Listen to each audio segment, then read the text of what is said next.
Welcome to my YouTube channel, Learn with V.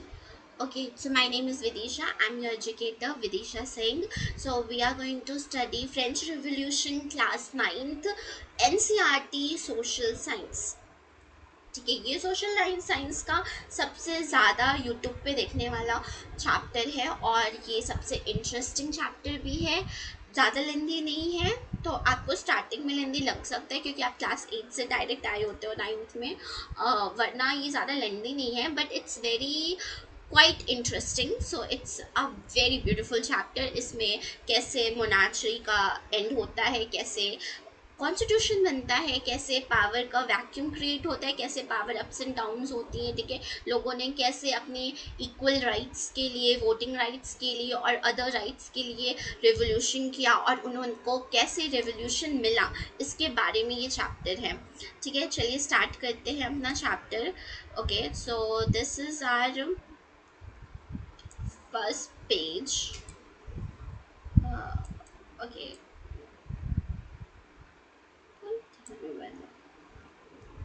Okay, मुझे बहुत डर लगता है। मेरा एक्चुअली होता क्या है, जब मैं पढ़ाती हूँ तो मोस्ट ऑफ द टाइम, अभी मैं सीख रही हूँ तो most of the time what happens, चीज़ें रिकॉर्ड ही नहीं होती हैं, ठीक है। And settings it's doesn't get very well.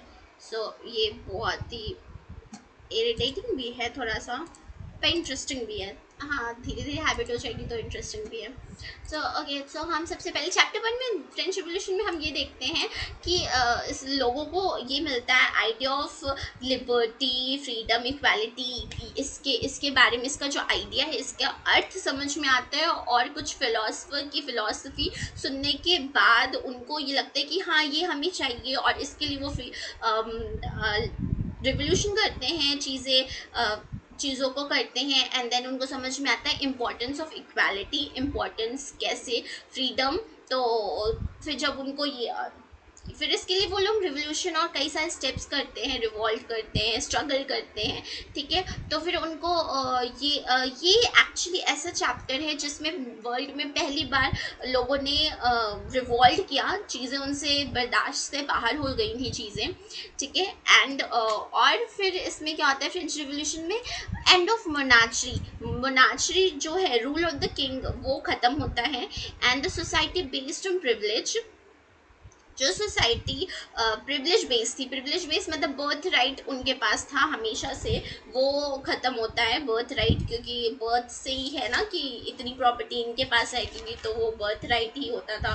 So birth right हमको देखने को मिलता है कि बर्थ राइट कैसे, इट्स लाइक कैसे बर्थ राइट को लोग नापसंद करते हैं और उसको फिर एंड करते हैं, ठीक है। लोग सवाल उठाते हैं बर्थ राइट पे कि लोगों को जो उनकी मेहनत और उनकी काबिलियत से मिलना चाहिए वो आपको बर्थ राइट से कैसे मिल सकते हो। तो लोग इस पे सवाल उठाते हैं, इसके ऊपर क्रांति करते हैं। एंड देन बर्थ राइट को हटाया जाता है, ठीक है। Declaration of right of man and during the evolution, तो declaration of rights of man, ये कॉन्स्टिट्यूशन का पहला पेज बनता है, ठीक है, जिसमें कुछ फ्रीडम, कुछ राइट्स मिलते हैं, जैसे right to equality, rights to speak, right to, like ऐसे चार बहुत सारे राइट्स मिलते हैं, ठीक है, वो हम जानेंगे। देन ये the idea that all individual had the rights could claim the equality and become the part of new language of politics, ठीक है। तो इंडिविजुअल्स को ये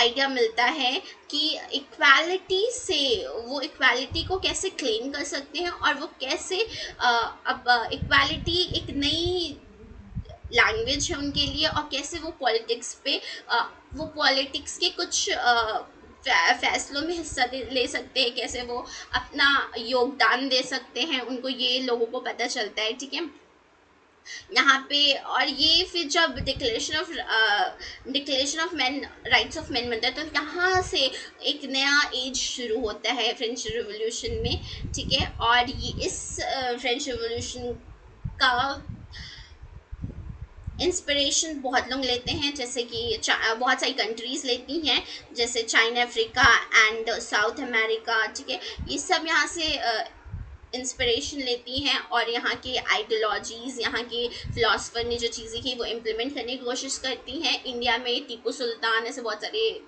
इंडियन लोग हुए थे जो यहाँ से लेते हैं। तो ये एक थोड़ा सा ओवरव्यू यहाँ पे दिया हुआ है। ठीक है, आ जाते हैं इस चैप्टर पे। सो this is the chapter French revolution. Okay, इसको मैं थोड़ा, उससे पहले फ्रेंच रिवॉल्यूशन से पहले हम लोग जान लेते हैं मोनार्ची क्या होती है। Monarchy is the rule of the king. What is monarchy? Rule of the king, कि जो किंग का रूल होता है उसको मोनार्ची कहते हैं। ये कॉमन टर्म्स है, इसकी मीनिंग आपको पता होनी चाहिए। रिपब्लिक क्या है? A government in which the head is elected. Republic वो है जिसमें एक ऐसी फॉर्म ऑफ गवर्नमेंट होती है जिसमें हेड को खुद सेलेक्ट किया जाता है, खुद से, मतलब लाइक वो जो हेड है ना वो सेलेक्ट होके जाता है। ये नहीं है कि राजा का बेटा राजा बनेगा या फिर इसका बेटा प्रेसिडेंट बनेगा, ऐसा नहीं होता है। वो इलेक्ट होके, असेंबली से इलेक्ट होके जाता है। तो this form of government is known as republic. Democracy क्या होती है? Democracy rule by the people. इसमें डेमोक्रेसी में लोगों का रूल होता है और लोगों से सेलेक्ट होके लोग जाते हैं डेमोक्रेसी में, उसकी असेंबली में। ठीक है,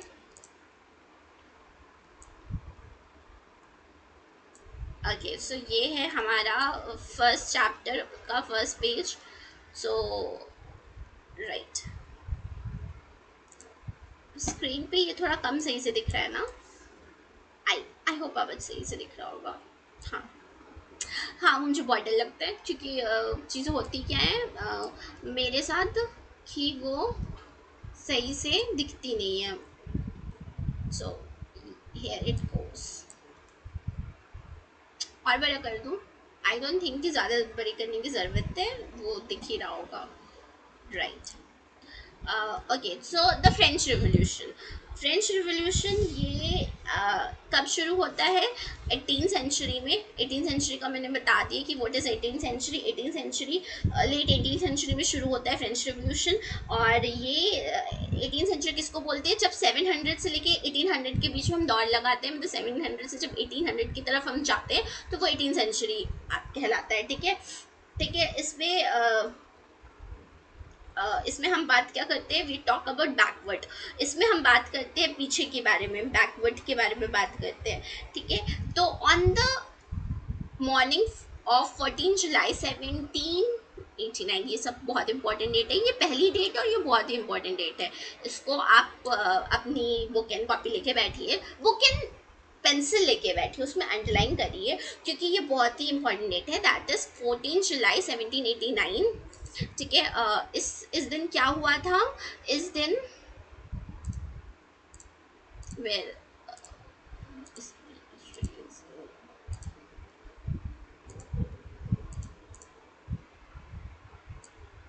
हाँ 1879। इस दिन क्या हुआ था? इस दिन बस्टाइल पे अटैक हुआ था।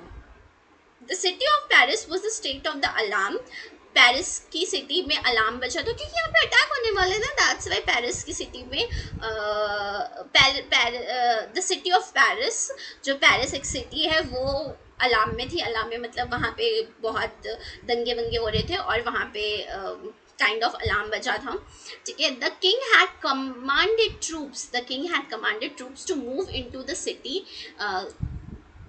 किंग ने ये कहा था अपने सेना से कि सिटी में जाओ और वहाँ पर लोगों को मतलब बंदी बना लो या फिर ऐसे ऐसा कमांड दिया था। और ये जो कमांड दिया था ये सिर्फ एक रूमर था, ये सच नहीं था। ठीक है, और लेकिन आप जानते हैं रूमर जो होते हैं ना वो ऐसे एकदम चिंगारी की तरह नहीं, एकदम आग की तरह फैलते हैं। ठीक है, कहाँ से चिंगारी लगी पता नहीं और वो फैलता चला जाएगा। ठीक है, तो it spread that he would soon order the army to open fire upon the citizen. क्या था कि वो ओपन फायर करवाने वाला है सिटीजन्स के ऊपर, बट ये सच नहीं था। ये सिर्फ एक रूमर था जो लोगों को पता चला कि वो तो ओपन फायर कराने वाला है। कौन? वो द किंग।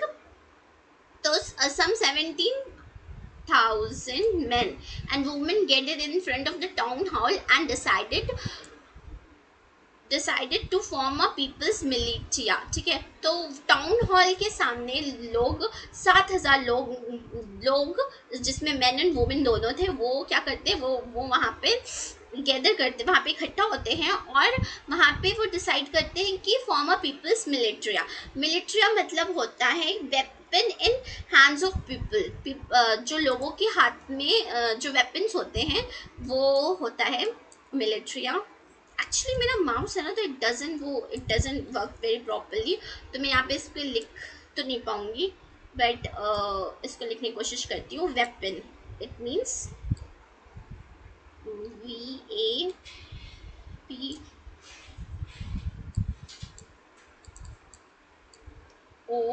And weapon. जो लोगों के हाथ में, मतलब जो लोगों के हाथ में जो वेपन, लोगों के हाथ में जो वेपन होता है वो मिलिट्री कहलाता है, ठीक है। They broke into a number of government buildings in search of arms, और वो कई सारी गवर्नमेंट बिल्डिंग्स पे तोड़ फोड़ करती हैं, घुस जाती हैं और क्या ढूंढने को कोशिश करती हैं, आर्म्स एंड एम्यूनिशंस को पाने की कोशिश करती, ढूंढने की कोशिश करती हैं, ठीक है। A group of several hundred people march towards the eastern part of the city, ठीक है। कुछ 100 पीपल्स जो थे वो ईस्टर्न पार्ट ऑफ सिटी में जाते हैं, ठीक है। फोर्ट्रेस प्रिजन पे जाते हैं, ठीक है। और ये है बस्टाइल, ठीक है। फोर्ट्रेस मतलब एकदम महल जैसा, फोर्ट्रेस टाइप का चारों तरफ से घिरा हुआ एक प्रिजन था, उस पे जाते हैं बस्टाइल पे, ठीक है। जिससे कि वो क्या करते हैं, आर्म्स एंड एनिमेशन को अपने कब्जे में कर सकें, ठीक है। In the arm fight they followed the commander of Bastille वो स्किल्ड एंड प्रिजनर रिलीज, ठीक है। तो उस जो उसके अंदर घुसते हैं तो उसमें क्या आता है, अपने वो जो वेपन्स थे तो वो लेके घुसते हैं, और वहाँ पे जो वहाँ का कमांडर होता है, और वहाँ पे जो जो जो कमांडर्स और सैनिक तैनात रहते हैं वो मतलब उनकी क्या हो जाती है, टाइटे फिश हो जाती है, वो बड़े बड़े जाते हैं, ठीक है। उनके साथ हादसा हो जाता है, और प्रिजनर्स को क्या करते हैं, प्रिजनर्स को ये जो लोग मार्च करते हुए गए हैं वो प्रिजनर्स को रिलीज करा देते हैं, प्रिजनर को एकदम छुटा देते हैं। तो there were only 7 of them, ठीक है। लेकिन वो कितने थे, there were only 7 of them, ठीक है। 7 ऑफ प्रिजनर्स थे तो उनको छुड़वा देते हैं, ठीक है। Yet the Bastille has hated by all, लेकिन बस्टाइल को वो बहुत ज़्यादा बुरे नजरिए से देखते थे, बहुत हिट करते थे। क्यों हिट किया जाता था बस्टाइल को, क्योंकि it stood as a despotic power of the king. ये बहुत इंपॉर्टेंट है, क्यों बस्टाइल को सब नापसंद करते थे, क्योंकि वो एक डिस्पोटिक पावर था। Despotic power of the king मतलब किंग का सिंबल था, क्योंकि किंग के खिलाफ आप जाओगे तो आपको क्या करेगा, वो जेल पे बंद कर देगा। तो किंग की एब्सोल्यूट पावर का वो क्या था, एब्सोल्यूट पावर, आप डिस्पोटिक पावर को कह सकते हो absolute power. Okay, again mouse से लिखना इम्पॉसिबल होता है। एब्सोल्यूट,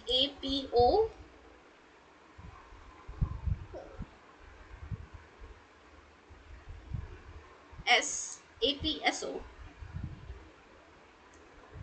अच्छा, वेयर इज माई इरेजर।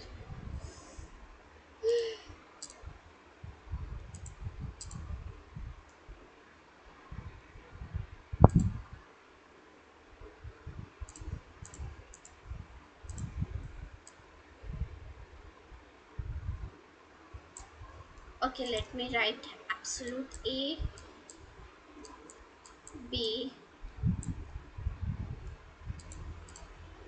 नहीं, फाल माउस से नहीं लिखाएगा, ठीक है। सो डेपोटिक पावर मतलब होता है एब्सोल्यूट पावर। तो किंग की जो एब्सोल्यूट पावर थी उसका सिंबल क्या था, प्रिजन था। कि आप किंग के खिलाफ जाओगे तो किंग आपको क्या करेगा, आपको वो बंद कर देगा जेल में। तो जब जेल ही नहीं रहेगा, किंग की ही कोई इज्जत नहीं करता था, और किंग के फैसले की कोई इज्जत नहीं करता था। किंग क्योंकि किंग कुछ लोगों के लिए कुछ कर नहीं रहा था, किंग लोगों को परेशान करके रखा था। किंग ने ऐसी क्या चीज़ें की थी वो हम आगे चैप्टर में देखते हैं कि किंग ने ऐसा ऐसा क्या किया था, ऐसा क्या करने वाला था, या उसने ऐसा क्या किया है कि जिससे लोग उसे नापसंद करते थे, ठीक है। और लोग इतना ज़्यादा नापसंद करते थे, बातें इतनी बढ़ गई थी कि जाके उसके जो एब्सोल्यूट डेस्पोटिक पावर का जो सिंबल था बस्टाइल, उसी पर अटैक कर देते हैं, ठीक है।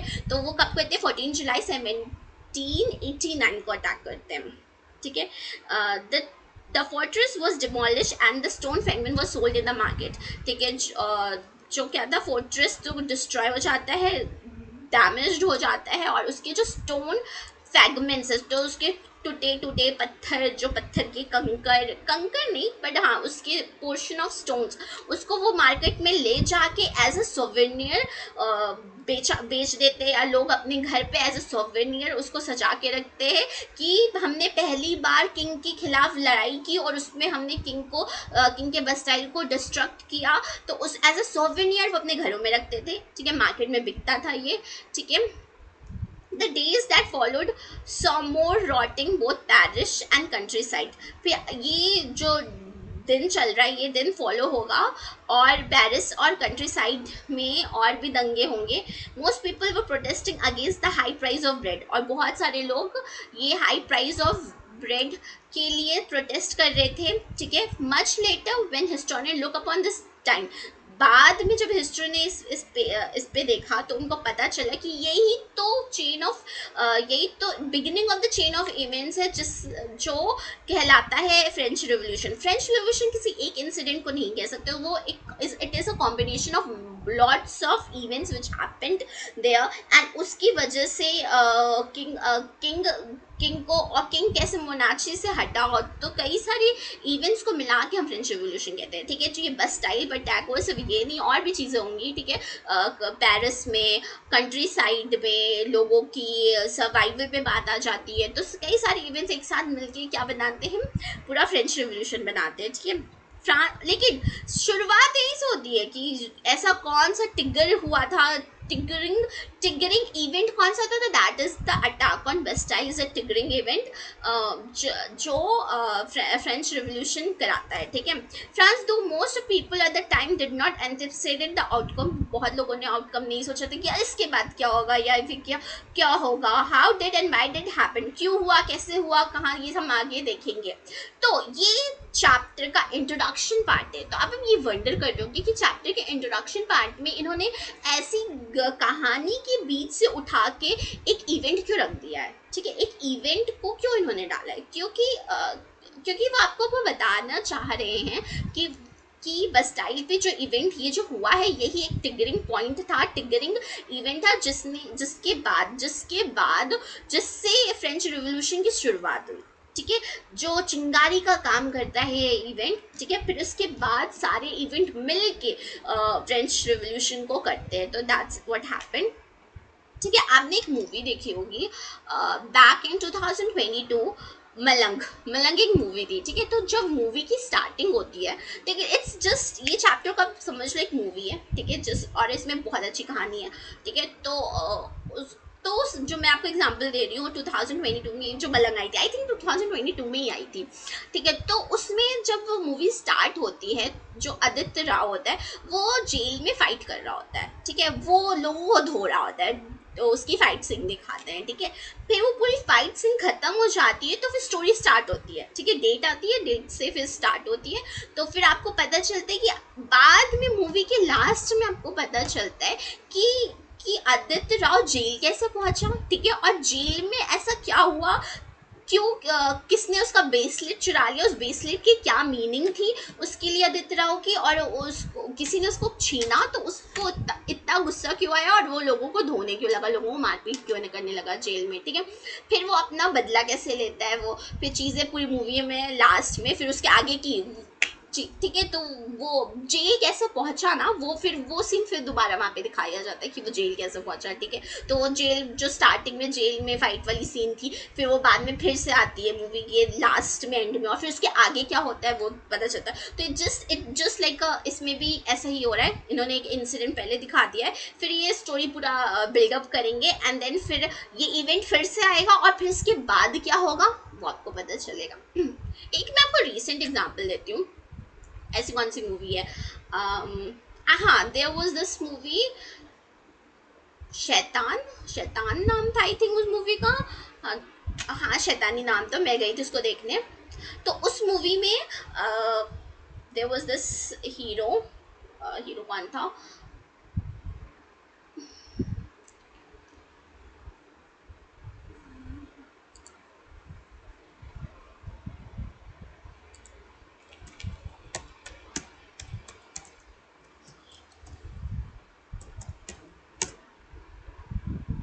हाँ ओके, ओके सो एक मूवी थी शैतान मूवी, अजय देवगन जिसका हीरो था, मतलब like he was the main character, one of the main character of that movie. तो उसमें क्या हुआ था, उसमें भी जब मूवी स्टार्ट होती है तो अजय देवगन वाज विसल बजा रहा होता है, लेकिन वो आपको पता नहीं चलता है मूवी में कि जब वो सीन दिखाएंगे विसल कौन बजा रहा है, और एक चूहा मरा हुआ पड़ा होता है और एक जंगल होता है।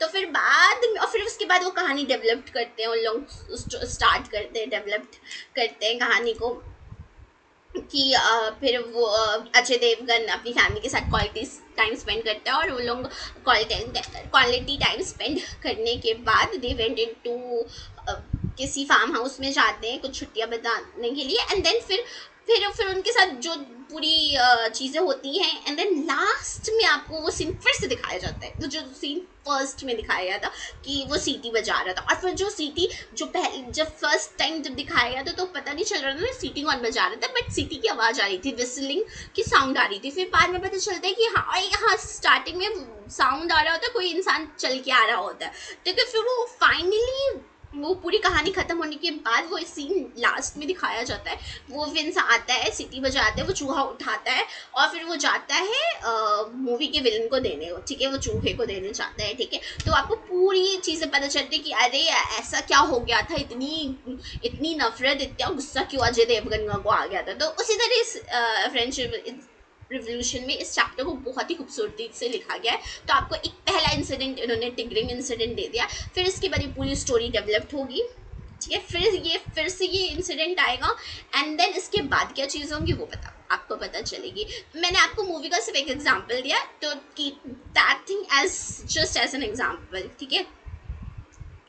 ओके सो फिर आगे देखते हैं स्टॉर्मिंग ऑफ बस्टाइल। देखो स्टॉर्मिंग ऑफ बस्टाइल पे कैसे लोग यहाँ पे अटैक कर रहे हैं, ये बस्टाइल का उनका बस्टाइल का फोर्ट्रेस है, ठीक है। एंड फिर कैसे लोग यहाँ पे देखो आर्म्स, ये उनके पास जो आर्म्स है मतलब गन बंदूकें तो नहीं है, बट हाँ उनके पास जो भी नॉर्मल स्टिक और जो भी चीज़ें हैं वो लेके वो गए हैं, ठीक है। और वहाँ पे अच्छा ये एंड देन दे हैव, अच्छा यहाँ पे ये एक वो भी है, तो भी है जो कहीं गवर्नमेंट बिल्डिंग्स में हमला भी किया था ना, तो वहाँ से आर्म्स भी तो निकाली थे, वो आर्म्स लेके पहुँच गए हैं ये यहाँ पे, ठीक है हमला करने के लिए। French society during the late 18th century, in 1774 Louis XVI of the Bourbon family of the king ascending the throne। तो लुइस 16 जो कि बर्बन फैमिली से, बर्बन देखो बर्बन बिस्किट की बात नहीं हो रही है, बर्बन नाम की एक फैमिली भी हुआ करती थी, ठीक है। वो लुइस 16 उस वहाँ का राजा था, ठीक है 16, और वो at the age of 20 he become at the age of 18 उसको थ्रोन मिल जाता है, ठीक है। और वो उसकी शादी होती है ऑस्ट्रियन की प्रिंसेस मैरी एंटोनेट से, ठीक है। ये आपको याद हो जाना चाहिए इतनी चीज़ कि 1774 में लुइस 16 को क्या मिलता है, थ्रोन मिलता है, ठीक है। और वो 20 साल का रहता है और उसकी शादी होती है ऑस्ट्रियन की प्रिंसेस मैरी एंटोनेट से, ठीक है। Upon his accession, the new king found an empty treasure। जैसे ही वो राजा बनता है उसको क्या मिलता है, empty treasure मिलता है। उसका जो ट्रेजरी, जो उसका खजाना होता है, वो उसमें खजाना ही नहीं होता, खजाने की तिजोरी में खजाना ही नहीं, खजाने की कमरे में खजाना ही नहीं है उनके, उसको खाली खजाना मिलता है, ठीक है। और ये क्यों होता है, क्योंकि long year of Wars had drained the financial resources of the France, क्योंकि बहुत सालों से फ्रांस की वॉर चलती आ रही थी, तो उसकी वजह से रिसोर्सेस खाली हो चुकी थी। क्योंकि लड़ाई में होता क्या है, आपके पास पैसा ही, आप लड़ नहीं पाओगे ना, तो उसमें सोल्जर्स को पैसा देना पड़ता है, आर्म्स एंड एम्यूनिशंस के खरीदने के लिए, यूज़ करने के लिए, गोला बारूद और बहुत सारे एक्सपेंसेस, खाना पीना, टेंट, ठीक है, हॉस्पिटल, और मतलब ऐसे दवाई का खर्चा और ये सब चीज़ें, तो वॉर में बहुत खर्चा होता है। तो over the years of Wars, कई सारी वॉर्स की वजह से क्या हो, खजाना खाली हो चुका था। Added to this was the cost of maintaining an extended court of the Empress's Palace of Versailles। और सेकेंड रीज़न यहाँ पे ये दिया जा रहा है, पहला रीज़न तो वॉर है, नंबर 1 यहाँ पे डाल देती हूँ मैं, and then number second extravagant court देखो। और उनकी लाइफस्टाइल जो लुइस 16 और उसकी वाइफ की रहती है ना, मैरी एंटोनियट की, वो लाइफस्टाइल भी बड़ा लेविश लाइफ जीते थे वो लोग, ठीक है। तो वो सब लाइफ जीने के लिए भी उनको क्या चाहिए, बहुत पैसा चाहिए था, ठीक है। Louis 16 France had the 13 American colonies. Louis 16 में फ्रांस, ठीक है, अंडर द लुइस 16 फ्रांस ने क्या किया था, अमेरिकन कॉलोनी को हेल्प की थी उनकी इंडिपेंडेंस पाने में। देखो हुआ क्या था, ब्रिटिशर्स जो थे, जो ब्रिटिशर्स थे, यूरोप यूरोप ने सिर्फ इंडिया में कैप्चर नहीं किया था, उन्होंने और भी लोगों को कैप्चर कर रखा था। तो अमेरिका को भी उन्होंने अपना कॉलोनाइज कर रखा था, उसको अपने अंडर पे कर रखा था, अपनी टेरिटरी वहाँ पे उसको एक्सटेंड कर रखी थी वहाँ पे। तो अमेरिका उनसे लड़ रहा था, ठीक है। एंड फ्रांस और Europe, like France and British का कुछ ज़्यादा अच्छा बनता नहीं था, दे वर लाइक एनिमीज। तो और America and France were like दोस्त।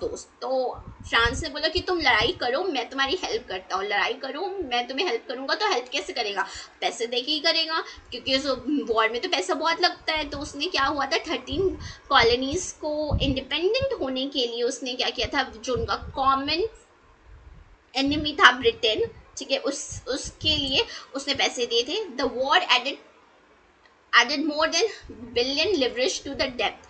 तो वॉर की वजह से बिलियन लिवरेज डेप्थ में चले गए थे। बिलियन लिवरेज डेप्थ में कौन चला गया था, फ्रांस का जो किंग था वो, उसने billion leverage is the currency, ठीक है, करेंसी है वो, लिवर वाला लिवर नहीं है जो बॉडी में, ह्यूमन बॉडी में होता है। Leverage is currency of France, ठीक है। तो वो क्या हो गई थी, वो भर के 2 मिलियन लिवरेज का कर्जा हो गया था, ठीक है। अब ये इतना पैसा, देखो किंग के पास भी तो इतना पैसा नहीं होगा ना, तो उसने भी किसी से लिया ही होगा। तो जो अमीर बिजनेसमैन थे और उस टाइम के जो बैंक्स होंगे, ठीक है, उस टाइम के जो अमीर लोग होंगे, ठीक है, सबसे वो पैसा लेके खुद का पैसा, बाहर से पैसा लेके उसने पैसा दिया होगा, ठीक है।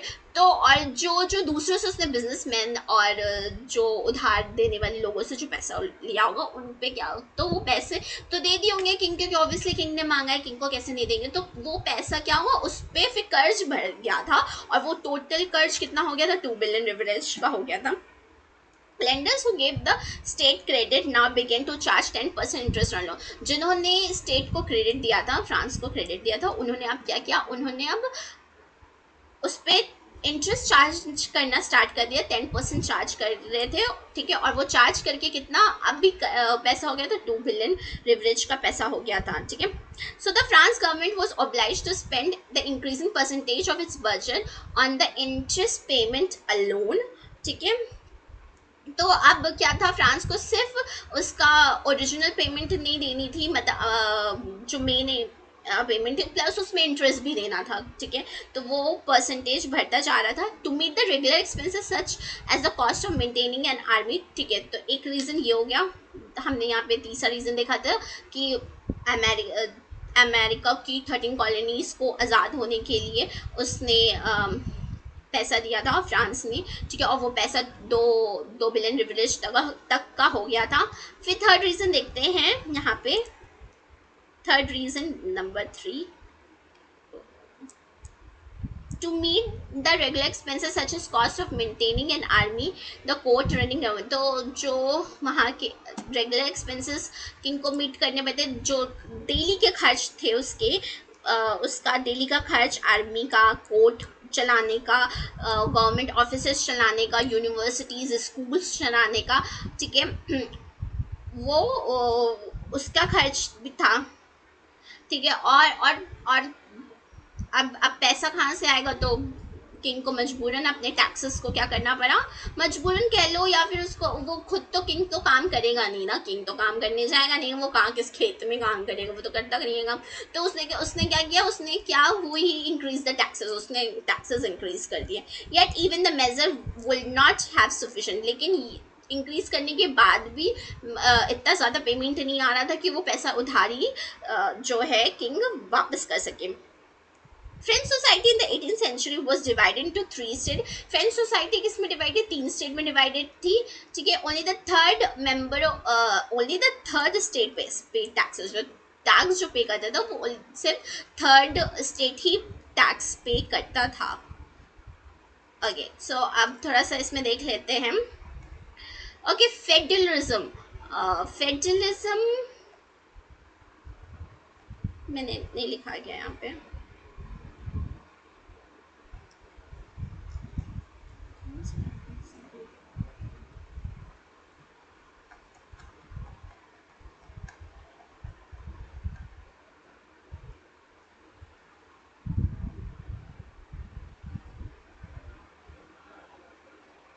ठीक है, ये यहाँ पे मैंने लिखा है।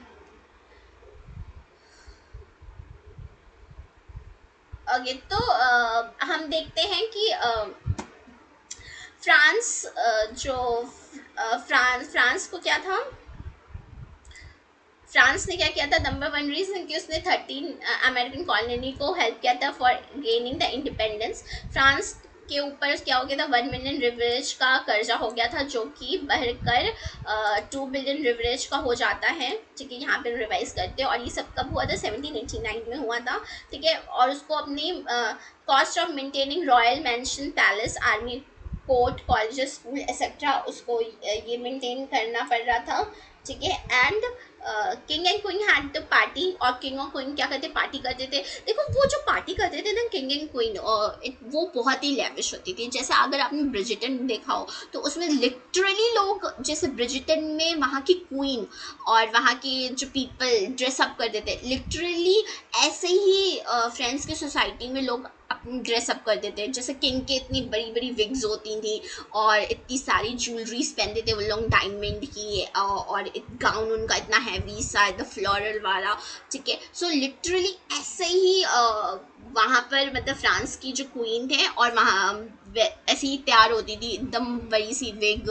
ठीक है, विग बनाने में इतना पैसा, मुझे तो लगता है उसमें भी बहुत पैसा खर्च हो जाता होगा। और वहाँ पे जो वो कपड़े पहनती थी वो बहुत अच्छी अच्छी जगह से आता है, चाइना से आ रहा है, इंडिया से आ रहा है। फाइन क्वालिटी ऑफ ज्वेलरी पहनते थे वो लोग, फाइन क्वालिटी ऑफ कपड़े पहनते थे। तो और जो किंग एंड क्वीन थे वो इतने पार्टी करने में इतने व्यस्त थे कि उनको सिचुएशन जो वहाँ पे क्या चल रहा है उसके बारे में उनको मतलब ही नहीं है। और इसका रिजल्ट क्या होता है कि सोसाइटी में अनइक्वल सोसाइटी क्रिएट हो जाती है। ठीक है, फिर इसके बाद हम देख लेते हैं फेडरलिज्म। ये अभी फेडरलिज्म अभी आया नहीं है, बट ये आगे आएगा ये वर्ड। फेडरलिज्म का मतलब क्या होता है, ये ऐसे लॉर्ड्स होते हैं। ठीक है, जो क्या करते हैं, जो स्मॉल फार्मर्स को अपना लैंड देते हैं, और वो जो स्मॉल फार्मर्स होते हैं वो या तो वो स्लेव्स कहलाते हैं या फ्री कहलाते हैं। ठीक है, ये लॉर्ड्स कौन होते हैं, नोबल पीपल होते हैं। ठीक है, इनके पास बहुत सारा लैंड होता है, बहुत सारा पैसा होता है, बहुत सारी पावर होती है, क्योंकि ये नोबेलिटी कैटेगरी के आते हैं, तो नोबेलिटी क्लास से बिलोंग करते हैं, तो इनके पास बहुत सारा पैसा रहता है। ठीक है, तो ये स्मॉल फार्मर्स जो कि थर्ड स्टेट से बिलोंग करते थे। थर्ड स्टेट क्या है, जो सोसाइटी डिवाइड हुई है, first state, second state, third state. तो थर्ड स्टेट में मोस्टली 90% जनता क्या होती है, फार्मर होती है। तो उनके पास क्या होता है, उनके पास ना तो लैंड होता है, ना तो पैसे होते हैं, ना तो कोई पावर होती है, और वो क्या करते हैं, लॉर्ड्स के लिए काम करते हैं। ठीक है, लॉर्ड्स उनसे अपने लैंड पे काम कराते हैं, अपने घर पे काम कराते हैं, और ये काम करने के बाद भी they only pay taxes to Lord's. वो कि टैक्सेस, जैसे कि आप लॉर्ड ने दे दिया लैंड, इसमें तुम खाओ पियो और उगाओ, उस पर इसका रेंट भी देना, मेरे को टैक्स भी देना। ठीक है, और ये जो बेचारे थर्ड स्टेट के जो स्मॉल फार्मर्स, इनके पास तो कोई प्रॉपर्टी नहीं रहती, और ये क्या होते हैं, इसी में फंस जाते हैं। लाइक इंडिया में जैसे जमींदारी सिस्टम नहीं होता था, just like that zamindari system, जिसमें लोग स्मॉल फार्मर्स, बड़े बड़े जमींदार जिनके पास लैंड और पैसा पावर होती थी, वो छोटे फार्मर्स को लैंड दे देते थे, और उसमें फिर वो उसी कर्ज में फंसे जाते थे, और फिर लाइक उसी में स्मॉल फार्मर्स को देते थे। स्मॉल फार्मर्स क्या करते थे, उसी में अपना गुजारा करते थे। ठीक है, या फिर आप ये कह सकते हैं सामंत। सामंत वर्ड आपने सुना होगा। तो जो किंग होता है वो क्या होता है, किंग हर छोटे छोटे एरियाज पे, छोटे छोटे एरिया नहीं, एक एक एरिया में क्या कहते हैं, एक सामंत को बैठा देता है। फिर वो सामंत जो वहाँ के लोग होता है ना, उनको वो उनकी प्रॉब्लम सॉल्व करता है, और उनकी क्या कहते हैं, उनको टैक्सेस लेता है, उनसे एक्चुअली मेनली टैक्स लेके फिर वो किंग को देता है, इस तरह वो छोटे छोटे सामंस होते हैं। तो उसी तरह ये भी फेडरलिज्म सिस्टम आपको देखने को मिलेगा फ्रांस की सोसाइटी में, जिसमें लॉर्ड्स होते हैं और फ्ली होते हैं। Fleas are the small farmers, ठीक है। लॉर्ड्स के पास लैंड होता है, जो लैंड वो किसको दे देते हैं, इनको दे देते हैं स्मॉल फार्मर्स को। स्मॉल फार्मर्स उसमें क्या करते हैं, काम करते हैं और टैक्सेस इन रिटर्न क्या करते हैं, टैक्स पे करते हैं इनको। तो ये चीज़ होती है। ओके, एंड देन आते हैं हमारे चैप्टर पे। The society of the state was divide was a part of feudal system, ठीक है। अभी मैंने बताया फ्यूडलिज्म क्या होता है। That dated back to the middle ages, ये फ्यूडलिज्म सिस्टम मिडिल एजेस से चलता आ रहा है यहाँ पे। द ओल्ड रिजीम, और इस फ्यूडलिज्म जो सोसाइटी है यहाँ पे उसको क्या कहते हैं हम, old regime. Old regime use to describe the society and instruction of France before 70। तो ये देखो दैट ओल्ड रिजीम, ये जो हम ओल्ड रिजीम वर्ड यूज़ करते हैं, ये जो वहाँ की सोसाइटी है उसको डिस्क्राइब करने के लिए यूज़ करते हैं, ठीक है। न्यू रिजीम जो न्यू रिजीम का मतलब वो जो पुरानी सोसाइटी वो जब चेंज हो जाती है कॉन्स्टिट्यूशन आने के बाद, तो वो न्यू रिजीम हो जाएगा। तो ओल्ड रिजीम, ये old regime is divided into 3 states, ठीक है। First state, second state and third state. First stage में क्लर्जी लोग होते हैं, ठीक है। ये क्लर्जी लोग होते हैं, ये जो चर्च के लोग होते हैं, जो चर्च में जो पूजा वूजा करते हैं, वो they are known as clergy. तो C for church, C for clergy, ठीक है। सेकेंड स्टेज में जितने भी नोबल पीपल होते हैं, नोबेलिटी के, वो जो किंग के लोग होते हैं, किंग के भाई बहन, किंग के रिश्तेदार, और जो हाई ऑफिशियल्स होते हैं, तो वो सब किस में आते हैं, नोबेलिटी में आते हैं, ठीक है। और क्लर्जी में जितने भी रिलीजियसली इंपॉर्टेंट लोग होते हैं वो इसमें आते हैं। ये सब क्या होते हैं, बहुत ही प्रिविलेज्ड लोग होते हैं। एंड फिर थर्ड स्टेट में आते हैं बिग बिजनेसमैन, जो बचे हुए, जो बच जा रहे हैं आफ्टर चर्च, और जो किंग के रिश्तेदार और हाई ऑफिशियल रैंक के लोग के बाद जो बच गए 90% लोग, वो किस में आते हैं, थर्ड स्टेट्स में, ठीक है। Big businessman, merchant, court official, lawyers, peasant, artisans, small peasant, landless labour, servants, ठीक है। ओके, सो ये सब लोग आते हैं, ठीक है। आप इसको अगर इंडियन सोसाइटी के हिसाब से देखें तो क्लर्जी कौन से लोग हैं, वो ब्राह्मण लोग जो नहीं होते, जो नॉलेजेबल लोग होते हैं, जो वेद का ज्ञान रखते, तो चर्च के लोग हैं तो बाइबल का ज्ञान रखते वाले लोग क्लर्जी लोग। नोबेलिटी वो क्षत्रिय क्लास नहीं होती है, जो वॉरियर क्लास होती है, हाई वो उस क्लास के जो हाई ऑफिशियल रैंक के लोग होते हैं वो लोग, ठीक है। राजा के रिश्तेदार, ठीक है, हाई अथॉरिटी वाले लोग, ठीक है। और राजा के रिलेटिव्स वो यहाँ पे आएंगे, ठीक है। मैं एक्चुअली लिख नहीं सकती हूँ, आप एक बार मैं और रिपीट कर देती हूँ, फिर आप सुन लेना कि जो हाई अथॉरिटी के लोग होते हैं वो लोग, और वेल्दी लोग जो होते हैं, जो बहुत अमीर होते हैं, और जो राजा के रिलेटिव्स होते हैं वो यहाँ पे आते हैं, ठीक है, ठीक है। एंड ये जो थर्ड स्टेट वाले लोग होते हैं ये कोई टैक्स पे नहीं करते हैं, ठीक है, बल्कि ये टैक्स किसको देते हैं, इनको देते हैं, क्लर्ज इनको टैक्स देते हैं। ये थर्ड लोग स्टेट के लोग जिनके पास ऑलरेडी पैसा नहीं है, वो किसको पैसा और पैसा देंगे, इन दीज क्लर्जी लोगों को वो और पैसा देंगे, ठीक है। एंड ये हो गया।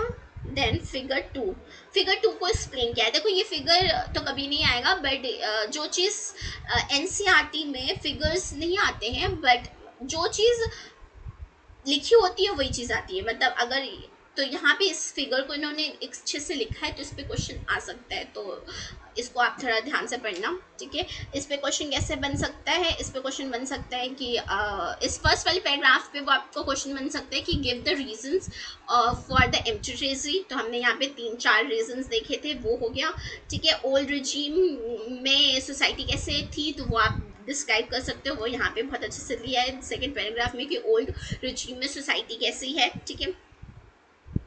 तो यहाँ पे हम ये भी देख सकते हैं डिस्ट्रीब्यूशन ऑफ लैंड, कि लैंड का डिस्ट्रीब्यूशन कैसा था, what is the distribution of land in the old regime. तो ये ऐसे क्वेश्चन हो सकते हैं, तो उसका आंसर यहाँ पे है, तो हम चलिए उसको जानते हैं। Shows that the system of state France society was organised, peasant made about 90% of the population. मैंने भी बताया कि 90% ऑफ पॉपुलेशन क्या होती है, वो थर्ड स्टेट पे बिलोंग करती है और वो ज़्यादा अमीर नहीं होती है, ठीक है, मोस्टली वो गरीब ही होते हैं, ठीक है, बाद में मिडिल क्लास थोड़ा बहुत उनके पास पैसा आ जाता है, वरना ये पूरी की पूरी गरीब ही जनता थी, ठीक है। However only small farmers of them own the land they cultivate, और उनके पास बहुत ही कम नंबर का लैंड होता है जिसपे वो कल्टीवेशन करते हैं। ज़्यादातर लैंड किसके पास होता है, ये फर्स्ट एंड सेकंड स्टेट के पास ही होता है। अबाउट 60% ऑफ द लैंड, ये बहुत इंपॉर्टेंट लाइन है, about the 60% of land was owned by the nobles. देखो जो 10% लोग हैं, जो 10% लोग हैं, 10% लोग जो हैं, जो कहाँ रहते हैं, फर्स्ट स्टेट और सेकंड स्टेट पे रहते हैं, वो कितने, उनके पास कितना लैंड है, 60%, ठीक है। और जो बचा हुआ लैंड है 40%, ठीक है, बचा हुआ लैंड कितना है, 40%, बचा हुआ लैंड 40%, बचा हुआ लैंड 40%, वो किसके पास है, वो थर्ड स्टेट के पास है। The number of the first two state, that is clergy and the nobility, enjoy certain privileges.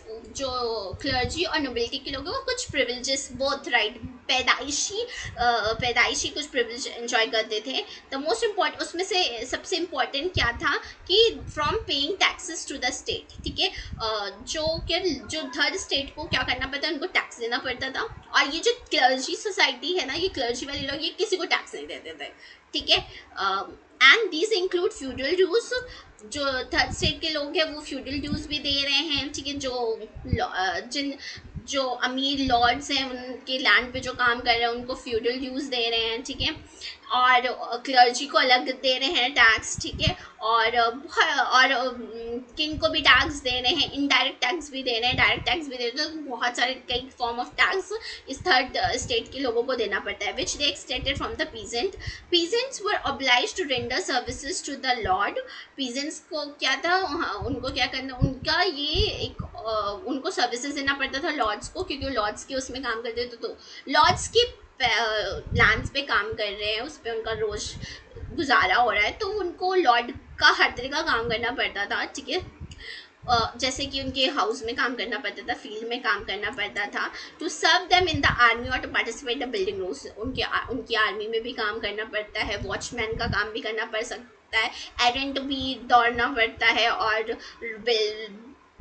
अगर कोई रोड बन रही है तो उस पर भी काम करना पड़ता है, ठीक है।